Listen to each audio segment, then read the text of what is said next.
It's been forever. I missed you so much. Forever and a day. I missed you so much. Likewise, sir. Likewise. I missed that luxurious mane on your face. Wait. The mane is usually like the hair on my head. Do I have Oh, isn't the face part of the head, Doug? it? Well, yeah, but it's a different part. Okay. Oh, I've missed your chin mane. Oh, my chin mane. We have seen each other recently and done stuff, but not the cinnamon. We've done some Test Your Mites in the interim, but we are back doing the show that made us rich and famous in the first place. Wait. It made us rich? What have you been holding back from me, sir? Oh, it made you famous. It made me rich. Oh, okay. Yeah, if only. Yeah. The cinnamon. The cinnamon returned for their umpteenth episode. That's Daryl's way of saying he doesn't remember it's our 19th episode. 19th episode. Thank you for calling me on my BS, sir. No problem. I'm here to help. It's been a minute, sir. What's new in your world? You've got all sorts of stuff you could talk about, I'm sure. Go ahead and release it to the world. You really want me to? Yeah. It's I don't know why. I should have brought Crystal because she would be all over this. She'd be vibrating in the seat next to us as soon as you gave that, like, hey, man, what's going on with you? Whereas I'm sitting over here awkwardly like, nothing happened. We call that a lob, sir. I know. I am so horrible at this, whereas Crystal's been like, tell everyone. We're here for your well-being, sir. Yeah, so something neat kind of happened. Something a little neat. I decided to shoot my shot, if you will, and I put in an application to the Broadcast Film Critics Association, which is now going to be formally known as the Critics' Choice Association. Because Critics' Choice is made up of both film critics and television journalists.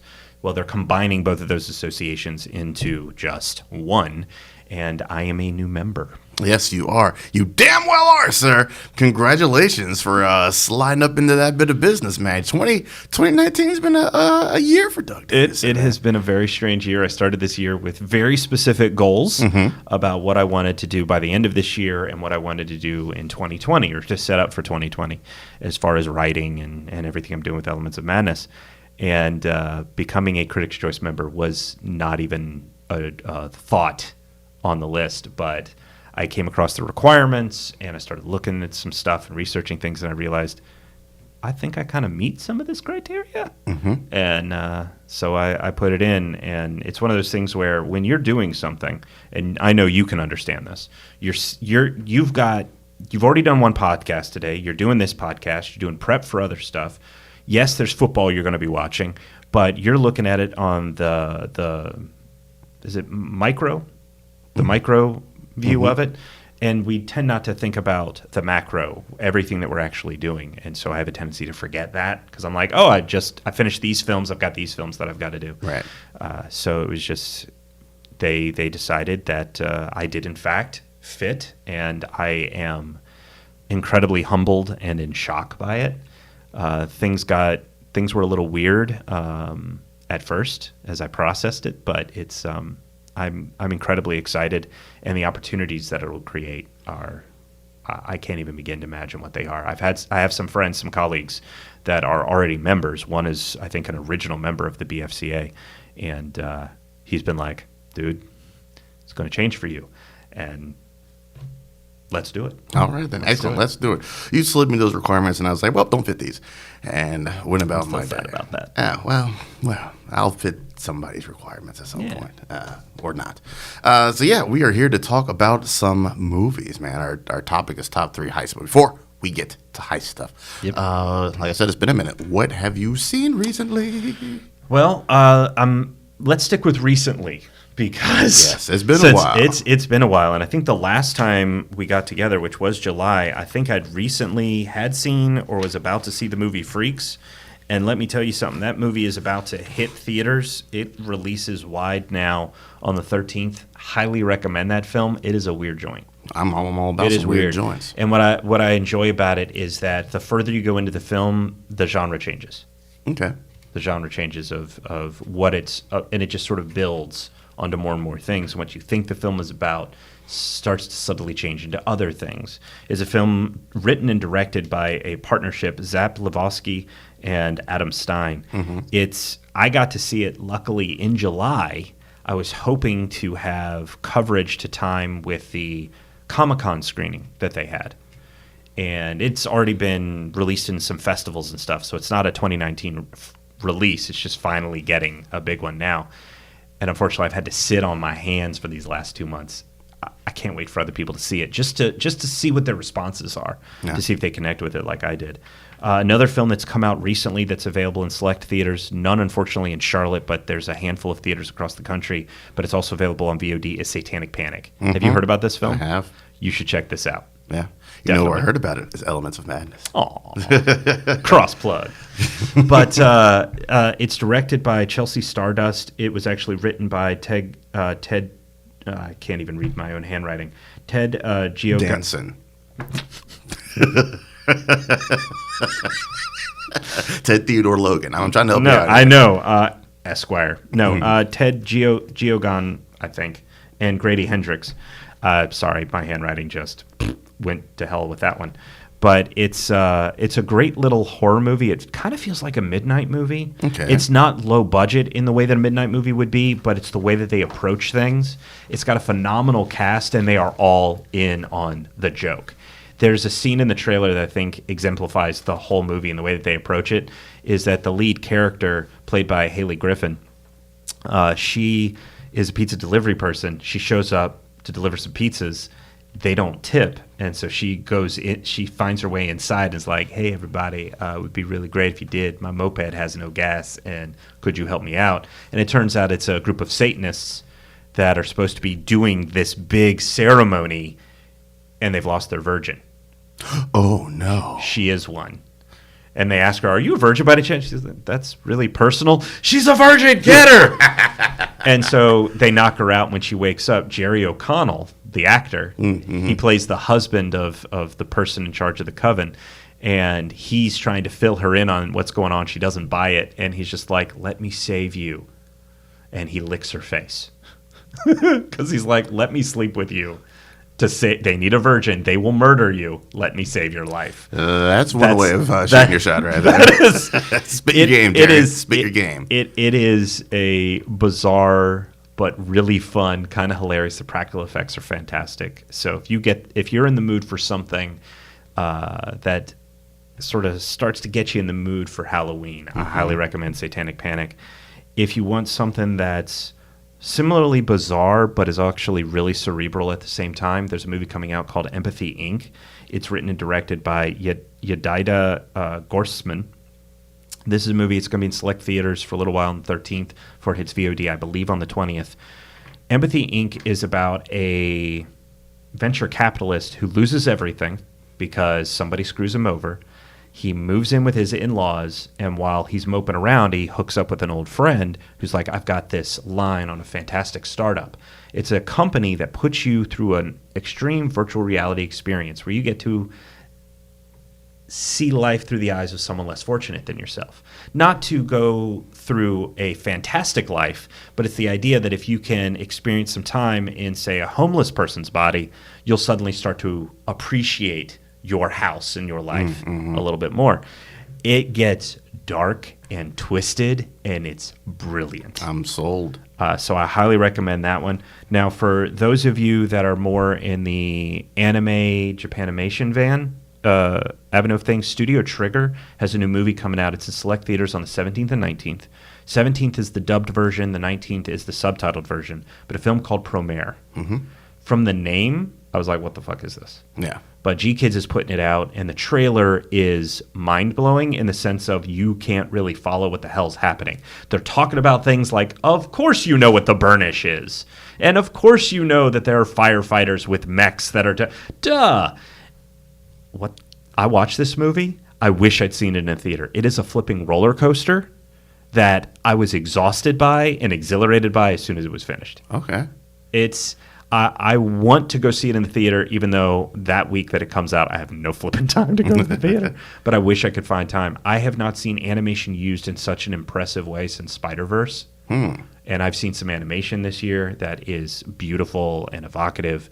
But this is the kind of movie where it moves between 2D and 3D animation, not shot in 3D, but 3D animation in such a way that rather than having a fixed point with the camera, it almost feels like the camera's on a slingshot. So as everything's flying around, you're kind of moving with it, and you almost don't want to stay focused on one specific thing. You just want to let everything wash over you. It is amazing, and please check it out. Boom. It is amazing. Please check it out. So those are the big things that I've got going on right now. All right, then. Excellent. Oh, and I saw It Chapter 2, but I can't talk about it because you haven't seen it. I will be seeing it Soon. Yes, soon. All sorts of mainstream stuff's come out. Once Upon a Time in Hollywood. Yep. Of course, the Tarantino joint. What's your thoughts on that, sir? I have no thoughts. I have not yet been able to see it. It came out, I forget if it was right before we recorded or right after, but I got sick and I couldn't get to I bought tickets and I got sick and couldn't get to the theater. So unfortunately, to make time for a 3-hour movie, it's a little difficult. And once I lost that window, I sort of had to keep moving. But I'm hoping to catch it on home video before award season. Oh, yes. Wonderful movie. That's what I've heard.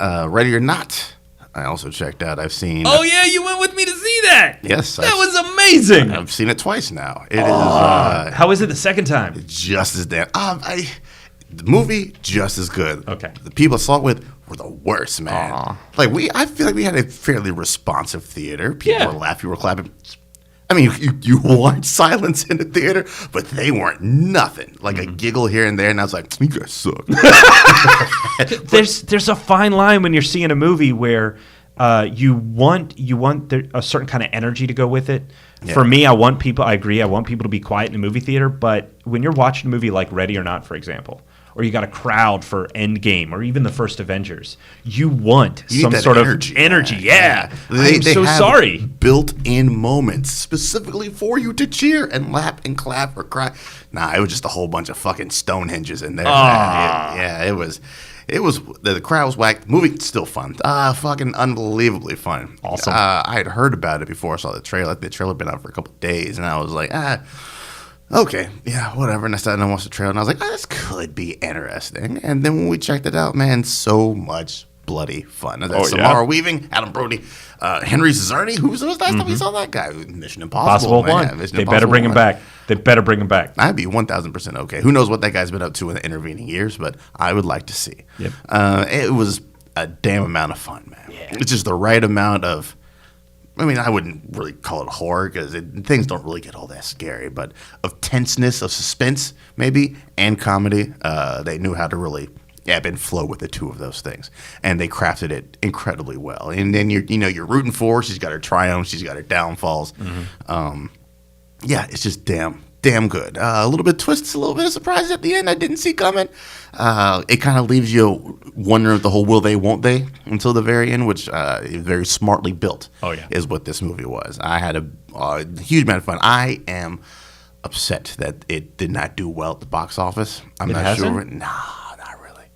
I think it's pretty much out of theaters already. I mean, it's only been, 3-4 weeks? That can't be right. I was looking for tickets for it the other day, and I don't remember seeing it in theaters still. We are consulting or racing to our phones. We are. If it is the 8th of September, that film came out, middle August? Yeah. That can't possibly have left the theaters already. No, I'm wrong. Wrong. There are 4 showings today. Whew. 4 showings today. Whew. Samara Weaving is so amazing in this. I've heard about a film called Mayhem, which has got Stephen Yeun, if I'm remembering his name right, in it. Yin? Yeah. Okay. He's fantastic in, because of Walking Dead. I'm now thinking, Burning? Is it Burning? The psychological thriller that came out last year? I just know him from Walking Dead. Okay. Well, he's amazing in that. Not Walking Dead because I haven't seen it, but Burning. I've heard about a film that Samara Weaving does with him called Mayhem, which is frequently described as similar to the Belko Experiment, just under a different set of circumstances. I did like Belko. I enjoyed that quite as much, but I now want to track down more stuff she's in. Yeah. Apparently there's a Netflix joint, the Babysitter, which she's also in. I heard about it. I didn't know she was in it. Mm-hmm. She's I think, leading the We've Got to Kill These People. Oh, sold. Yeah. Quite the opposite role. They did a very good job in Ready or Not of setting up the relationship between her and her husband to be. And in a very short amount of time, there's seriousness, there's goofiness, there's playfulness. I bought this relationship going into it. So shout out to the screenwriters for that, man, and also the performances in that movie. Fucking fun, man. Yeah. I think there was a smart put throwing it in there in August, just when you think. Then towards the end of August, really the middle of August, towards the end of the summer blockbuster run, I think there's one little surprise left for you in the summer, and that was Ready or Not. Oh, yeah. I saw Dora in the Lost City because you got to take the kids sometime to go see a movie. How was it? And it started out whack as shit and then got good. Awesome. Everything leading up to them actually getting into the adventure, I'm just like, come on, man, let's pick this shit up. And then when it does pick up, I'm like, yeah, I am all in. It's like a mini Indiana Jones and the Last Crusade. Right on. Yeah. If I don't know if that's still in theaters or not. I don't think it is. I do believe they are paving the way for whatever the next, maybe Abominable, I think is the next kids movie coming out. So I'll be going to see that one too. So yeah, Dora in the Lost City better than I expected it to be, man. Yeah, fun. It's good bit of fun. And, I am not ever going to pass up an opportunity to watch The Matrix in theaters. My favorite movie of all time came back to theaters for 20th anniversary. And we watched it in the Dolby joint, so we had the rattling seats and whatnot. Yeah, it was worth every damn penny. People were like, why would you pay to see a movie you've seen a million times? Because that was why. Watching a Dolby joint and then seeing it on that giant ass screen, and I never saw it in theaters when it first came out. You didn't? Nope. Oh, then I'm so happy for you. Yeah, I never saw it in theaters. That is awesome. It was one of those joints that was 99, so I think it was 17, and I was like, I want to go see that movie, and I just didn't. And then I saw it on when it hit DVDs. I was like, yes, this is I want this in my life. A very influential time for me trying to figure out what my tastes and whatnot were. That movie it hit at the right time for me, and it has stuck with me for 20 years now. Right on. I unfortunately could not get to the theater. I made sure to watch it. I got lucky, I think last Black Friday, and I caught the Matrix trilogy when it was on sale on 4K. So that's what I watched on my little ass 4K TV. But it still resonates. That movie is still so strong. There's, I think, 2 moments in that film that I take any issue with at all.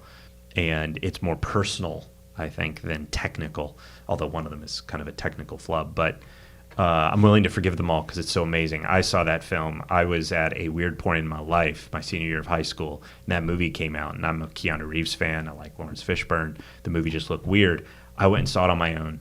And then for several weeks, I would take a different friend every weekend to see it in theaters. I was like, you guys have got to see it. Come with me. Just so that, one, I could re-experience it myself, but also to take part in someone's having their mind blown. Yeah. Right?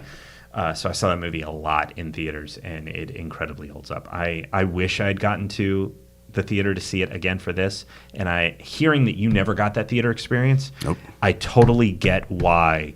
If there's a film you love and you missed it in theaters and you get the chance to see it in a theater, doesn't matter if it's first run or not, you take that opportunity. Yep. Because that's how the directors wanted it to be seen in the first place. That's why I traveled up to Raleigh to watch Empire Strikes Back when I had the chance. Right on. Yeah. It's Scarface I've seen in theaters now. Back to the Future, seen in theaters. Raiders of the Lost Ark I've got to see in theaters. I'm all about Goonies.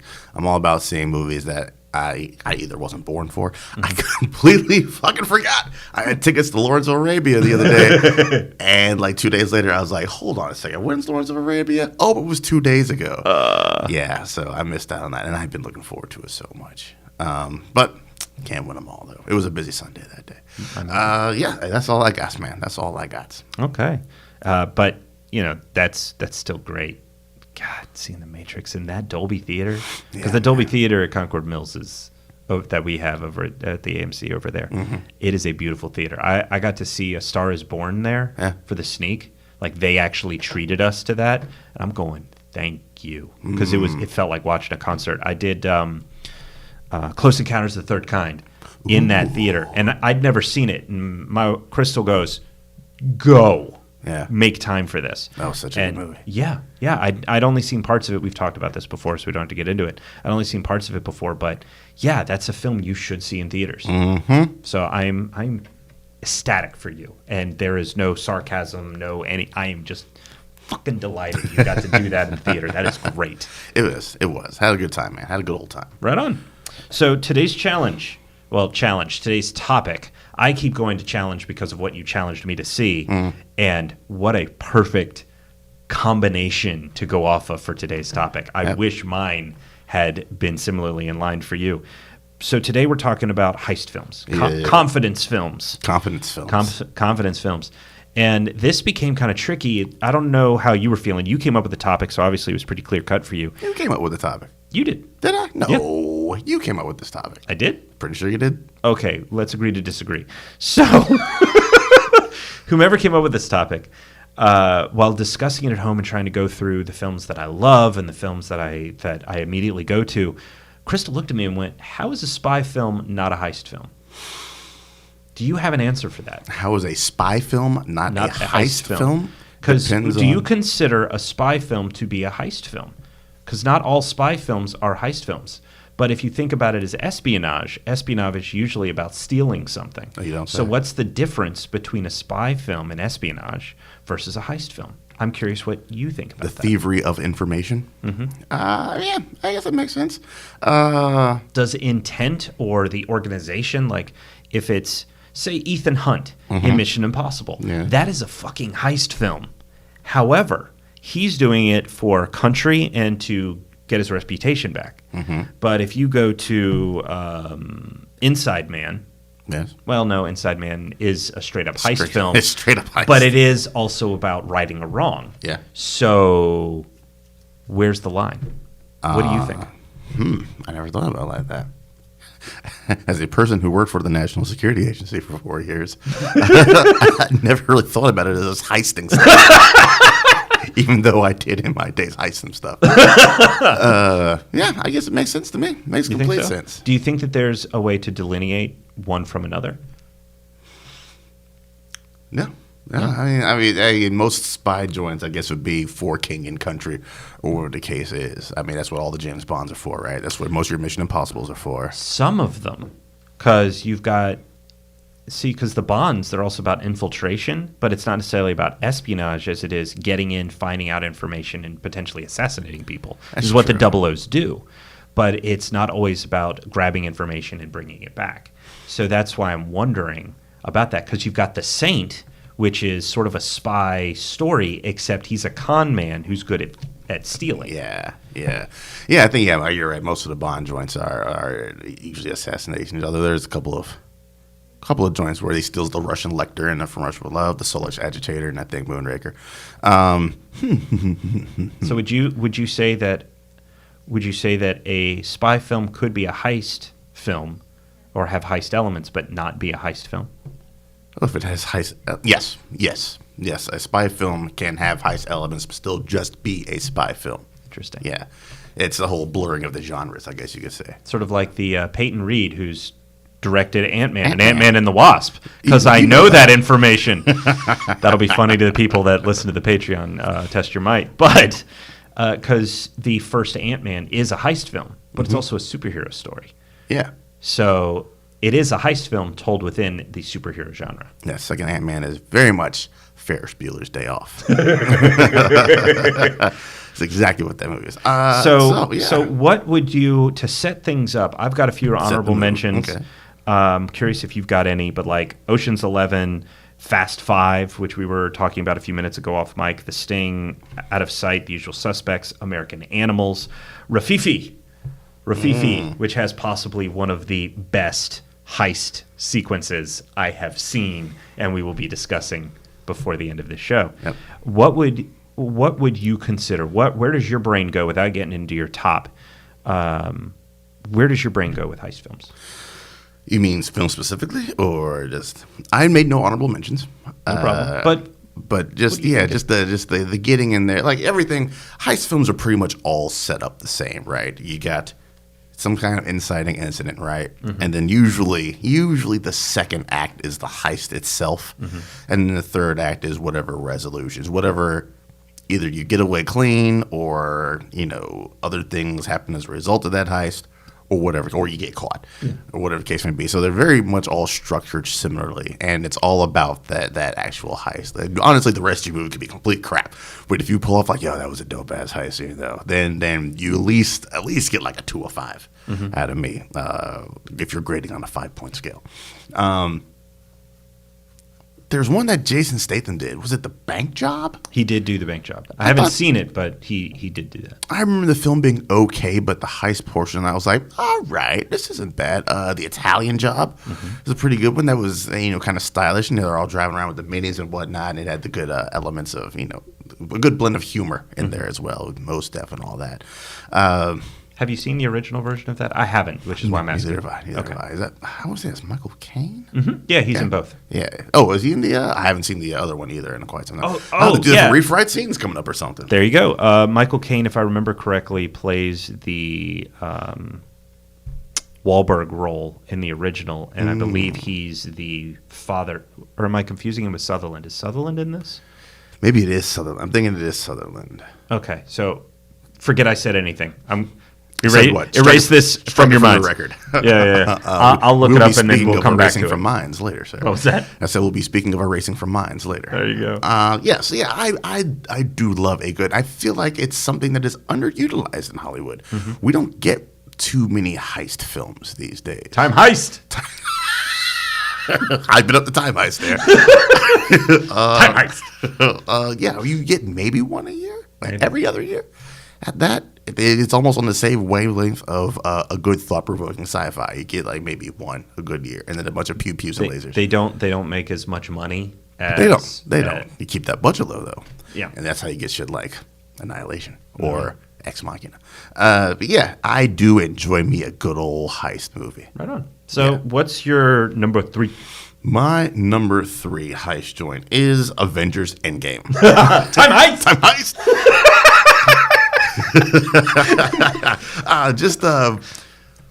Some people had, after Infinity War, there was early rumblings of like, what if they went back in time and got the stones before Thanos? And I was just like, no fucking way they do that. There's no way. That'd be the absolute most absurd shit on the face of the planet. If that's what they do, I'm out. And they did it, and I was like, I'm in. I mean, it is such a comic booky thing to do. Yeah. And they couldn't have pulled it off without having done all the other ones before, too. Right. And I think that's why I was in. Beforehand, if they just like, you're just gonna go back and steal the stones, that's kind of whack. But the fact that they did it while incorporating so many of the other movies into it, that's what drew me in. Yeah. And Feige had said going into Infinity War, he's like, these movies will wrap up and touch on everything. And Infinity War doesn't do that. And I was like, fuck you fucking lying. And then Endgame Marvel came out. Lying to us about a movie? And I don't know if he was referring to all of that as one. If he was, then he was 100% correct. That's exactly what happened. And that is probably my favorite bit of the movie. Like the fight with Thanos, the big climactic, that's fun to watch. But for me, it was the heisting and going back and revisiting all the other, when I saw it very first one I go to Battle of New York, 2012. And it's just boom. 2012 comes to the screen. People just lost. Like, yeah, we're back in this world. Yeah. And then you get to relive Star-Lord in the opening of Guardians of the Galaxy, and then you see it from War Machine and Nebula's perspective, and he's just all off-key. He's an idiot. So he's just an idiot. And then, you had Tony getting time with his father. I think Cap seeing Peggy, that's what set him on his course there, and he was like, motherfucker, I'm out of this shit. It was just nice to see all that. And I've been thinking it, but I don't think I remember if I ever actually said it online. I was like, if they do go back in time, that means somebody ain't coming back because somebody's gonna get that soul stone. But I don't think I ever actually posted it because it just sounded so ludicrous. I was like, they'll probably fucking figure a way out. But nope, we get Black Widow sacrificing herself, which, okay. I would prefer it if it was Clint, honestly. It was good. It was a good, fun way to go back and touch on, and then fill in cracks and crevices. And Thor gets a little time with his moms. I think that was one of the more underrated, touching scenes of the film. Oh, it's heartbreaking. Heartbreaking. Everybody thought that what he's been dubbed as Bro Thor publicly, but everybody else calls him Fat Thor. I think everyone who watched it and had an issue with it, I think it's because, from my perspective, my audience didn't laugh at Thor. They laughed at some of the things that were said. They laughed at some of the delivery, but they didn't seem to be laughing at Thor. And when you watch that sequence and you watch how they deliver it, particularly in that moment with his mother, you really get the sense that this is a guy who is broken. Yes. And he needed to hear from his mom that it was going to be okay, that he hasn't fully lost his way. And then getting Mjolnir, that look of elation on his face. Yeah, I'm still worthy. Exactly. Getting the hammer and talking to his mom, it's everything he needed to get started healing. And her telling him to eat a salad on the way out. Well, that's what moms do. Which my mom's told me many occasions. So yeah, my number 3, Avengers Endgame. I think it's been talked to death enough. Okay. One thing I will say is I disagree with you on is Natasha. I think it had to be Natasha, because if you think about Endgame as the culminating film of all these other ones, we really got a sense of who she was in Avengers, and all she talked about in that was having red on her ledger. Right. And so for her, sacrificing herself for this group whom, A, she considers a family. Yeah. She talked about it that way in Civil War. She refers to them as trying to get everybody together in Infinity War, and she's talking about that a lot in Endgame, about bringing everything back. For her, as someone who went from spy with no ties other than Barton to suddenly having this family she's created and is trying to pull them together, this is how to get the red out of her ledger. This ties up her story. Yeah. And so to me, that made sense, whereas Barton, he's this family man. He's been the victim of Loki, and he's tried to do the right thing and been taken away from his family. She sees what he has in Age of Ultron, and she kind of wants that. Now, what bugs me is we don't get enough exploration of her and Bruce in Infinity War and in Endgame, which I really would have liked to have seen after what they were building. And I agree with I don't care that she's getting her own solo film where they might be able to address things. She still should have gotten something other than Tony. But I do understand why they focused on Tony. It's just frustrating and aggravating. Yeah. So my number 3, in a similar vein of goofiness, I went with Baby Driver by Edgar Wright. Okay. Because while that film involves several heists. Yeah. But that's not particularly why I like the movie. It's not a movie about heists. It's a movie about this kid. And the way that Edgar edits the film, the music that's used in the film, the thought process that's going on in that film, I loved that movie in 2017 when it came out. I wasn't sure about it at first when I left the theater, but as I thought about it and as I listened to the music, and then I took Crystal to go see it, and I've just fallen in love with this movie. And if it weren't for Kevin Spacey himself, I would rewatch that movie constantly. I loved Kevin Spacey as an actor. I think he's a phenomenal actor. However, he's apparently a douchebag, and I can't get behind that. But the thought process that Wright put into every aspect of Baby Driver, into the timing, into the editing, the getaways, the characters, the fact that you've got these sort of despicable people that have to rely on each other to be pros, and Jamie Foxx is fantastic in this movie, but his character is such an absolute asshole. Such a piece of shit. Oh, God, that he can't be trusted to do shit. And because he can't work as part of a team, first of all, I can't imagine that Spacey's character, whose name I can't remember all of a sudden, would bring this guy in. He's so unreliable. But Fox's Bats is just so amazing, and I was so happy he did. I was so happy. Yeah, I watched it at a matinee, so there's maybe like 10 of us. But out of those 10, I saw 5 or 6 were like, yay! Yeah. when he got it. Such an asshole. And part of the detail work that I love about this film is that Bats is wearing a King of Hearts shirt at one point, and where that heart is exactly where he gets stabbed. It's the detail work in the sequence when the gang, after having shot up a bunch of crooked cops when they were getting weapons for the big heist that's going to go on. About the middle of the movie or something. Yeah, something like that. And Bats is like, I'm hungry, stop over here. And Baby doesn't want to because that's where the girl works. Yep. Deborah works. And Bats is like, oh, well, we have to go now.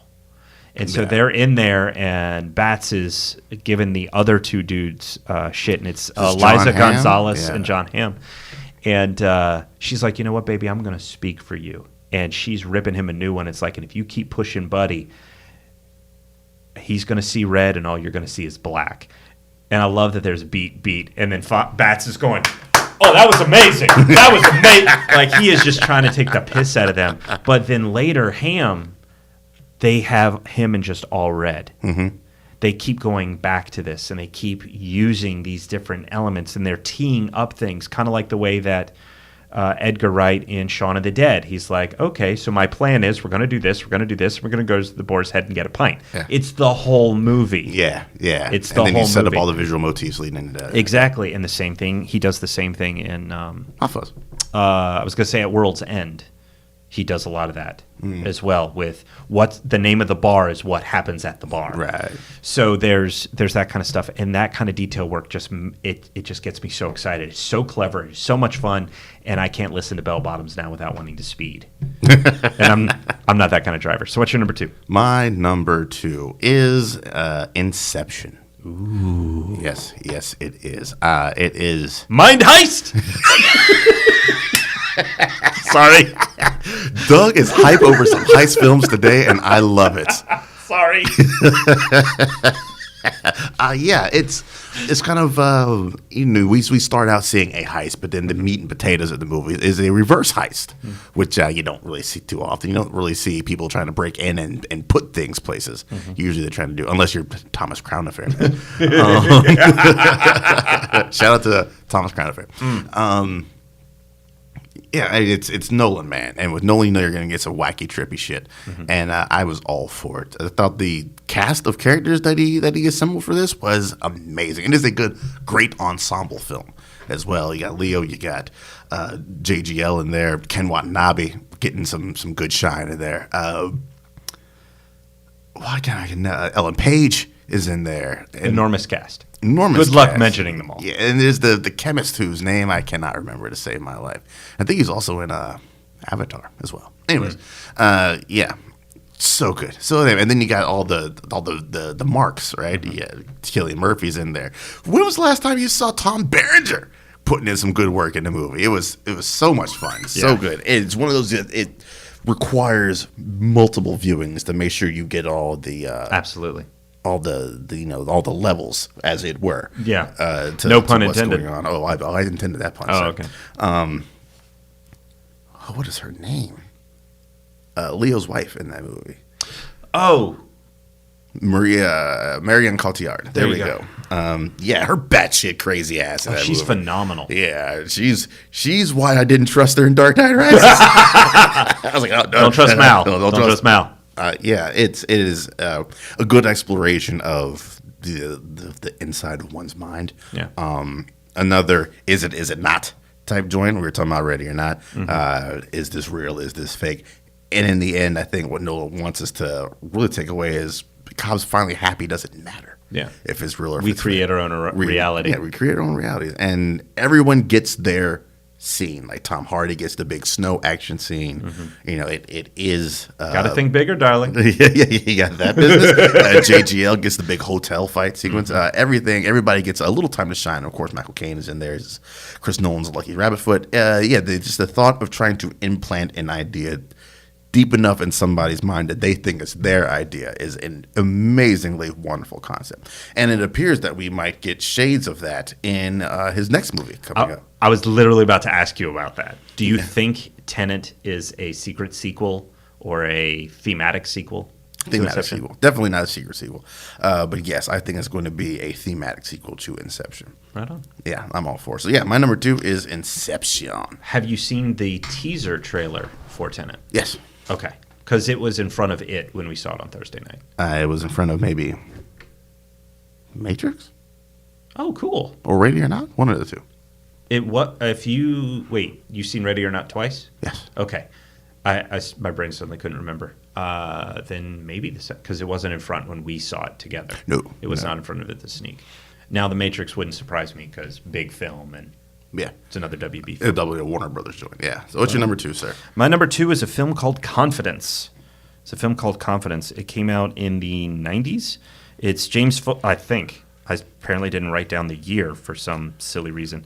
But it's directed by James Foley, who did 50 Shades Freed and 50 Shades Darker, but also Glengarry Glen Ross. Glengarry Glen Ross. Okay. And the best Adam Baldwin appearance in the movie. Written by Doug Young, who's done Star Trek Beyond and a slew of other films as well. But this film's got Ed Burns, Rachel Weisz, Morris Chestnut, wow, Paul Giamatti, Danielle Logue, Luis Guzman, and Dustin Hoffman. That is a great cast. Oh, it is a phenomenal cast. I've never heard of this movie. Oh, okay. This is going to be a sweet ass challenge for you. We will make that happen. It's time for Doug's sweet ass challenge. This is a movie where it's about a man played by Ed Burns who leads a team of con artists, and they have a specific job that they want to do, and so they need to bring in some extra people, and it's how those characters not only react with each other, because, a team's got to be a special mix. Yeah, right. Special mix, and they've got to be able to trust and work together. So there's that going on, but apparently by doing a job, they got on the wrong side of a mob boss who's played by Dustin Hoffman. And Hoffman is just chewing on the chewing it scenery. up, Oh, man. it's so good. He tells a story about when he was younger and he thought he was hot shit and he's wearing a white suit. And that scene, is just the way he delivers the lines, it starts off kind of fun, and then it gets, He's serious real quick. real serious. I love this movie, and it's the kind of film that when you watch it once, you want to watch it again in a similar yet very different way than Inception. Inception is a very cerebral film, and because you can read things in various different ways, the fact that Inception is literal but also allegorical. The names of the characters are very specific for a reason. Right. Talking about Mal, for example, that term means something, and with Confidence, it's less that and more you want to watch it again just to see all the shit that was right in front of you and you missed. Ah, yeah, I love a good movie like that. Oh, yeah, and the fact that it's called Confidence, which is sort of the point. Yeah, they're pulling one on the audience as well. Oh, yeah. So it is so much fun. Paul Giamatti is fantastic. This was a Rachel Weisz film back in the early days when people didn't really know who she was yet, at least as far as big theaters. I think this was post The Mummy. The Mummy is 99, so you're looking at early 2000s. So maybe this is early 2000s. Like I said, I forgot to write down the year, so I apologize for that. But it is such a good film. It continues to hold up. I haven't watched it in a while, and if I wasn't already making plans for a different film tonight, I'd probably just watch that tonight while I'm doing some other stuff. All right, I will need to add that to my list of things to check out. Highly recommend. Confidence. What is your number one? Man, for me, there is no better. Heist, Confidence, I don't care what. Maybe it's really a combination of both. It is Soderbergh, man. Ocean's 11. Ooh. Yeah, that is a movie that it's a good summer movie. It's a good rainy day movie. It's a good sick movie. It's a good I got shit to do and need something in the background movie. It's a good soundtrack. Oh, yeah. It's a good I need to just have something on mute movie. I will watch Ocean's 11. You woke me up at 3 o'clock in the morning. I was like, hey, I was going to watch Ocean's 11. I'd be like, all right, well, let me just dress real quick. I will watch that movie. I have seen it so many times. I think I saw it a good 4 or 5 times in theaters. It's fun. It's fun. So it's good. Smart. It's charming. The entire cast looks like they're just having a blast. Yeah. Making this movie. Just the easiness in which they carry themselves, with the exception of the neurotic one. The relationship between Casey Affleck and Scott Conn as the Malloy brothers. It's just so ridiculous. What's wrong with you, pal? I don't know. What's wrong with you, buddy? My balloons! The balloon boy. Balloon boy. I think that was the first film I'd seen Scott Conn in, and I was like, "Who's this guy? It's James Caan's son, man." Right It's great. I think Andy Garcia plays a great Mark. Oh yeah. And then I'm glad you do something long enough. Eventually, the villain becomes part of the team. We saw it with Magneto a million different times. Yeah. In part in 13, he becomes part of the heist team. But it happens in a natural, organic way. Yeah. Because you've got a bad guy who is the worst kind of bad guy. Yeah, you got a bad guy better than your first bad guy. Yeah. And plus, this bad guy can also come up while fucking over your ultimate bad guy. Yeah. So that definitely works. Ocean's 11 or 12 or 13. You just pick anyone. I mean, 12 isn't as strong. I think 13 came back stronger. Yeah. But 11 is the top of the game. And it is wonderful. The colors, man, Soderbergh directing here. His production design on this movie and his costuming design, because everyone looks great. Mm-hmm. It's slick. It's stylish. Yeah, I love everything about it. I would have liked to have seen Edgar Wright's Ocean's 11 to see. Did he have one? Would have played. No, I just want to see if he were to direct an Ocean's movie, what his directing style would be like. We almost got one like that with Ant-Man. Yeah, you're right. You almost got something like that with Ant-Man. Yeah, I think he's still credited with the script. Yes, he is. I think Peyton was trying his best to honor Edgar Wright with that first Ant-Man, and then kind of broke out and did his own thing in Ant-Man was. They work. Which they work. Yeah, Oceans, man, Oceans. And then the musical selections, A Little Less Conversation by Elvis, and the music that's playing there at the very end while they're all in front of the fountain. They do a good job pulling with the emotions of you get to see victory and celebration without really seeing victory and celebration. Mm-hmm. It's just kind of like, we actually fucking did it. Yes, it's we did. Done. We'll go our separate ways now. Right on. Yeah, great movie. Great movie. Have you seen Logan Lucky? I've not. If you like Soderbergh with a good heist, check it out. Check it out, yeah. Daniel Craig with his blonde ass hair there. Oh, he's fantastic. That's what I heard. Yeah. He is fantastic. Your number one, they just have a great cast. My number one, and you actually mentioned it, though I don't know if you're referring to the original or the remake. I'll be referring to the remake, but the Thomas Crown Affair, which came out in 99. Mm-hmm. John McTiernan, he directed this. Story by Alan Trustman. Now, with this version, the story was adapted by two new writers. Trustman had done it for the 68 version that had Faye Dunaway, and I suddenly can't remember, was Steve McQueen, I think it was, played the original Thomas Crown. But this version, this version had Pierce Brosnan, Rene Russo, Dennis Leary, Ben Gazzara, and Frankie Faison. This film is so good. You talk about a movie. A good heist, in a way, should be about the style as much as the substance. Mm-hmm. In Inception, for example, these guys are looking good while doing all sorts of crazy stuff. That scene with why can't I think of his full name? But the kid in Joseph Gordon-Levitt. Thank you. Wow, my brain. I used up all the good stuff in the trivia. But Joseph Gordon-Levitt wearing that three-piece. Yeah. Fighting that stairwell. I mean, they're looking good and slick and stylish. Ellen Page has never looked better in a movie as well. Yeah. So you should be looking good, too. It's as much about that style and flair. And the Thomas Crown Affair's got that in spades. It's probably the first time I ever listened to Nina Simone and Sinner Man. I wish it were longer. It is so beautiful and such a wonderful piece of work. I can put that song on and I feel like I want to get up to something. So it's... A heist takes place at the beginning. A heist takes place at the end. Everything else is figuring out, did he do it? How did he do it if he did do it? We know he's doing something. Mm-hmm. What is he doing? Yeah. And the fact that we know some, we think we know all, but we know some. Mm-hmm. And the way that things play out, it is so wonderful. And Brosnan has the ability to just play cool and confident under fire. That easy charm, man. We used to say it on my podcast I did way back in the day. Smoothest white man of all time. It's Pierce Brosnan. Oh, man, he is so good. Rene Russo has the ability to incredible range as an actor, just in general.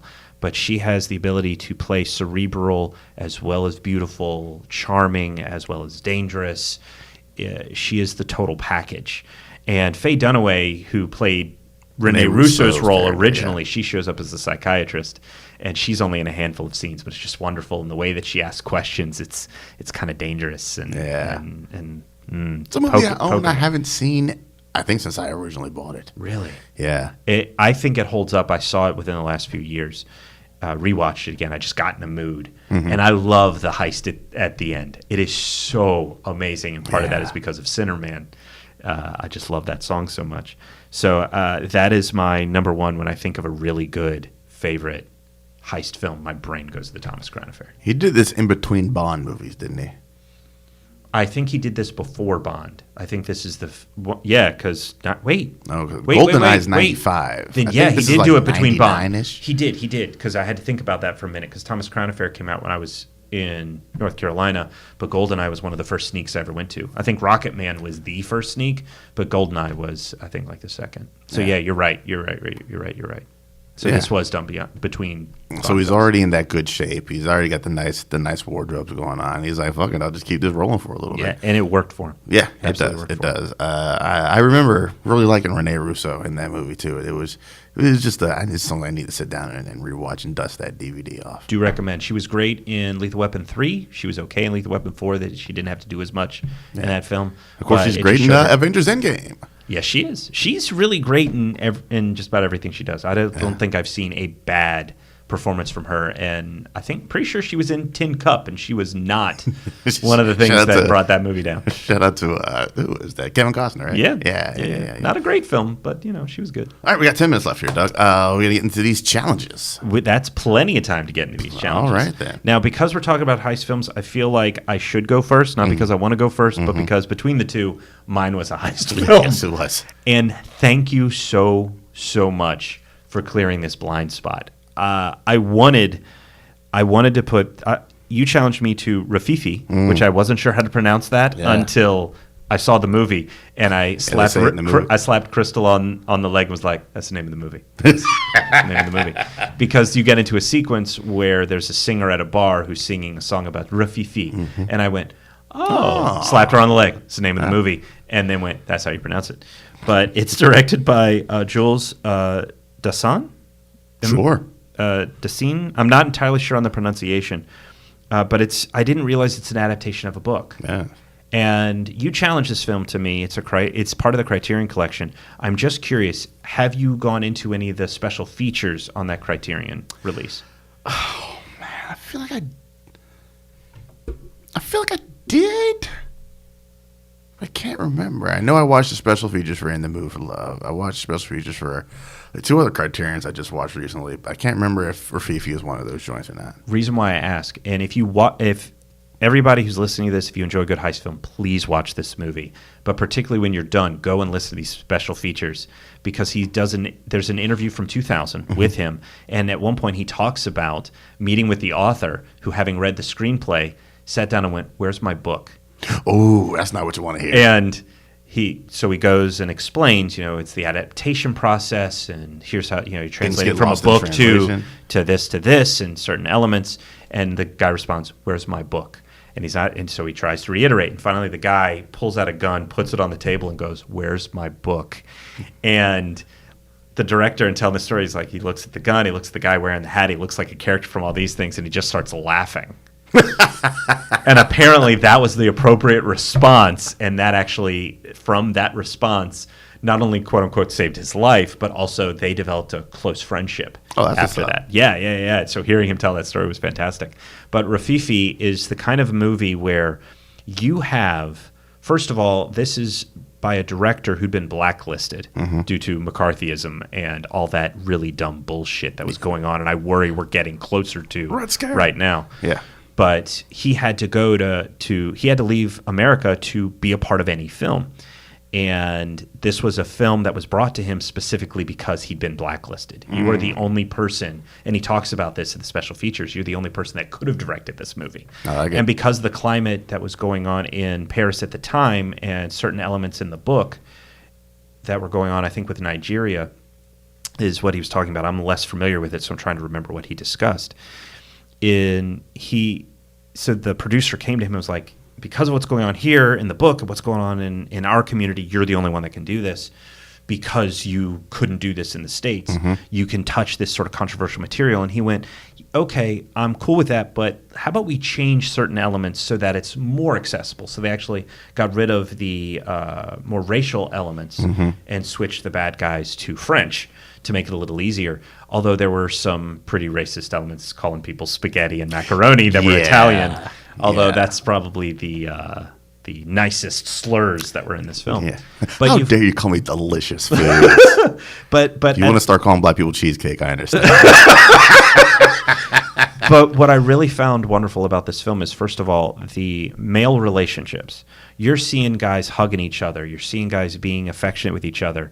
one of the members of the crew is in a bath when the other guys come over and it's like, okay, we're in. And the dude, Mario, hops out of the bath and he's putting on his robe. And the only reason we don't see it is because the other two dudes are standing there. They're no one's blocking it, no one's going, hey, we don't need to see. It's just they're who they are. Yeah. And so there's this closeness, there's this trust. They bring in this fourth guy, Caesar, who's apparently safecracker, and Julius is playing the safecracker. I didn't realize he was playing the role until watching the special features. Yeah. But there is a 30-minute segment of the movie that is the heist. It probably closes out the first hour by the time it's done. It's about 30 minutes of no dialogue. It's the whole second And act they're of it. just working. Yeah. They're just working. working. And no music, no dialogue. You're just watching them, and you can't help but hold your breath. And you're seeing the clock change, and we've already heard, well, it has to take this long, and we have to be out by this time. And I'm looking at Crystal going, I don't think they're going to make it. They're running out of time. This is the woman with the big breasts that they were talking about earlier. She's showing up for work, and she's getting her thing, and sweetie, they're not going to make it. And I'm talking more than they are. Which one word is and more I than was, that? well, obviously, but the fact that they trust each other and they're helping each other and the amount of athleticism that's involved and the fact that that's not the end of the movie. I feel like De Palma watched that scene and he was like, and there we are. That's Mission it Impossible. for Mission Impossible. That's what we need. Yep. And it works so well. And the fact that that's not even where the end of the film. There's more. And then it's the whole reaction to. Yeah. Yeah. And the fact that consequences. That's what I was looking for. all of the people involved are kind of terrible people. The way that they treat women, the kind of the way that they deal with their families, and how the story treats them in the film is really kind of wonderful. I can't wait for it to a Criterion sale to go on. I'm picking that up because when Connor gets to a certain age, I want to show him this. It's a good movie, man. Yeah. So it's a good movie. To you in our last minutes. All right. And you gave me Sing Street. Yes, There it did. was- I pulled that Absolutely one not a out. heist movie. No. The furthest thing. But it heisted my heart. Aww. Yeah, I fucking loved this movie, man. The setup of this movie is just so absolutely absurd. Yeah. Like, in order to impress a woman, I'm going to make a whole band. What, you It's haven't done that shit? I don't think I have, sir. Don't think I have. I don't think that would work for me. But yeah. And then it is a great A plot and B plot. Like, it blurs the line. I'm not sure which is the A plot and which is the B plot at some points of him developing his relationship with her. And then just the band making this music amazing. Amazing music. Like, to the point where I'm like, kids ain't writing this shit. This is way too grown topic for kids to be writing on this shit. And then the film, just the cheap dirtiness of how they shoot their music videos, and I think the balance between all the kids that are in the band for me was my most frustrating thing because I wanted more of that. Because as the plot progresses, you kind of get less and less of them as it becomes more and more about him and the girl, and you know his buddy who he pretty much started the band with. Hey, can you help me write a song? Always. But yeah, I loved just how they assembled the band, how they came together, and you know the antagonist, for lack of a better word, and Barry, and it was like, well, fuck it, let's just bring him on as our muscle. Then. We need a Or roadie. Yeah, and I was like, oh, they even invited him into it, and then I feel like he was just like, oh, they're just gonna accept me. They're not gonna torture the shit out of me like my family does. And then he was just down. It only took a second to flip that switch, and he was just like, "Fuck you, Dad, I'm out." And he did a good job as a roadie. Yes, he did. I love that they allowed the imaginations to play out into this, into the giant epicness of it all, especially when they're recording their video there at the Drive the It Like You school. Stole It. Drive It Like It's Stolen. Oh. Yeah, and then it kind of cuts back to, they do it in Blues Brothers, right? When Cab Calloway just made it a moocher is when they do it. And then, it cuts you back into reality, and you're just like, oh, I wanted more of that world. That whole sequence breaks my heart every time because you see what he wants. Yes. What he wants out of life. His brother, his family. Yeah, his family was all these happy. things. Yeah. Yeah. And just the way they frame it a lot of the times when we're in, quote, reality, it was framing over his shoulder and still pointed at the door because we're just keeping a lookout for waiting and hope she comes in. She never does. Yeah. It's such a good movie, man. Such a well-done movie. I had heard about it right when it dropped in 2016, and I was like, sounds like a cute movie. I'll get around to it eventually. And I have now since gotten around to it eventually. Thanks to you, good sir. Very good movie. Very good movie. I enjoyed that quite a lot. I think this might be number 1 and number 2 on my list of Doug recommendations, right? Yay! There. Yeah. That movie unfortunately didn't get enough love when it came out, and it's the kind of film every now and then on Twitter someone's like, this movie is so underrated. How is that possible? And then you look at the movie that they're talking about and you go, that movie, Spider-Verse. That was going around for a while. That Spider-Verse is so entirely underrated, and people are like, who is underrating this movie? It more than made up its budget. Yeah, it may not have been $1 billion, but it didn't need to make $1 million. It won the flipping Oscar for Best Animated Film. I think it is rated exactly where it needs to be. Exactly. Everybody loves this movie. Absolutely. So, whereas with Sing Street, that is something I think it's sort of snuck under the radar too far under the radar. Yeah. And it's a movie that more often than not, you go, hey, you haven't seen this, check this out. And suddenly it's, where has this been all my life? Exactly. So, yay. Yay. And with that, we are done with this episode of The Cinnamon. I guess, well, you have your challenge for me. I do have a challenge for you. We do not have our topic locked down yet, but I have given you a Monster Calls. Mm-hmm. Now, you just talked about a movie I gave you that was all sweet and more or less sunshine. It's a little bittersweet. It's a little happy sad, if you will. That's very happy sad. Yes, very happy sad. This next one, chocolate and tissues. Have them nearby. Well, I keep those things handy. Yeah. Excellent. All right, then. Well, we will be back with a new topic, new challenges, new all that kind of good stuff in the next episode of Cinnamon. Until then, you guys take it easy. Later.